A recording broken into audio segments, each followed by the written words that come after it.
അല്ലാഹുവിന്റെ ദീൻ ഇവിടെ നിലനിർത്താൻ വേണ്ടി പ്രവർത്തിക്കുന്ന സംഘടനകളുണ്ടല്ലോ, SSF ഉണ്ടല്ലോ, SYS ഉണ്ടല്ലോ, മുസ്ലിം ജമാഅത്ത് ഉണ്ടല്ലോ, അതിനെല്ലാം ഞാനും അതിലൊരു മെമ്പറാണെന്ന നിലയ്ക്ക് ശക്തിപ്പെടുത്താൻ വേണ്ടി ശ്രമിക്കുക.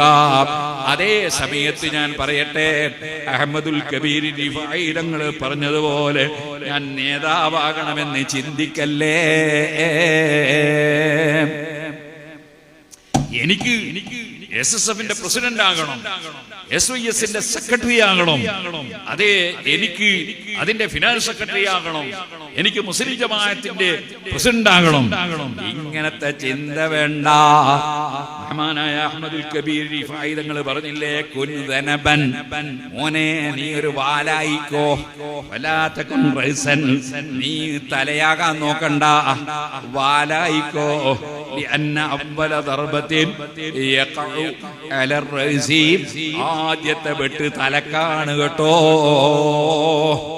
ഒരാള് വെട്ടാൻ വന്നാൽ വാലിനല്ലല്ലോ വെട്ടുക, വെട്ടാദ്യം തന്നെ കിട്ടുക തലക്കാണ്. അതുകൊണ്ട് തലയാകാൻ നോക്കണ്ട, വാലാകാൻ നോക്കിക്കോ. പലപ്പോഴും ഇബ്ലീസിന്റെ വെട്ടുണ്ടല്ലോ, നമ്മളെ നരകത്തിൽ കൊണ്ടുപോയി ഇടുന്ന വെട്ട്, ആ വെട്ട് നേതൃത്വത്തിനാണ് പലപ്പോഴും സംഭവിക്കുക, അനുയായികൾക്കല്ല.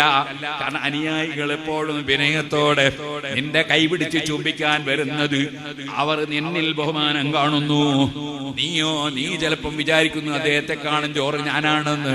നിനക്ക് ഇബ്ലീസിന്റെ വെട്ട് കിട്ടിപ്പോയി, നീ പരാജയപ്പെട്ടു പോയി. ഒരു പക്ഷേ നിന്റെ കൈപിടിച്ച് ചുംബിക്കുന്നവൻ പടച്ചവന്റെ അടുക്കൽ നിന്നെക്കാൾ എത്രയോ ഉയർന്നവനാകാം. നീ മനസ്സിലാക്കുന്നത് പോലെയല്ല. നിന്നോട് ഒരാൾ ദുആ ചെയ്യണ ഉസ്താദേ എന്ന് പറയും. അപ്പൊ നിനക്ക് തോന്നും ഞാനൊരു ദുആർക്കേണ്ട ആള്, അയാൾ ദുആർക്കാൻ പറയേണ്ട ആള്, ഇങ്ങനെ വന്നു പോകണ്ട. സുബ്ഹാനല്ലാഹ്. മറിച്ച് ആ ദുആ ചെയ്യാൻ പറഞ്ഞ ആള് ചിലപ്പോൾ ഔലിയാക്കളിൽപ്പെട്ട മഹാനായിരിക്കും. നീയോ അദ്ദേഹത്തിന്റെ ശഫാഅത്ത് കൊണ്ട് രക്ഷപ്പെടേണ്ടവനായിരിക്കും. മഹാനായ പുല്ലൂക്കര ഉസ്താദ് ഞങ്ങൾ ഓതിപ്പിടിക്കുന്ന സമയത്ത് ഞങ്ങൾ ഉപദേശിച്ച ഉപദേശം എന്റെ മനസ്സിൽ ഓർമ്മ വരികയാണ്. ഒരാൾ കൈപിടിച്ച് ചുംബിക്കാൻ വരുമ്പോൾ നിങ്ങൾ കൈവലിക്കണ്ട. ഉസ്താദ് പറയാണ് നിങ്ങൾ കൈവലിക്കണ്ട. അതേ സമയത്ത് അപ്പോൾ എന്റെ കൈക്ക് വലിയ ബഹുമാനമുണ്ട് എന്ന് ചിന്തിക്കുകയും വേണ്ട, ബറക്കത്തുണ്ട് എന്ന് ആലോചിക്കണ്ട. ബറക്കത്ത് ഉണ്ടെങ്കിൽ അയാൾക്ക് കിട്ടിക്കോട്ടെ, നമ്മളത് വലിക്കാനും പോകണ്ട.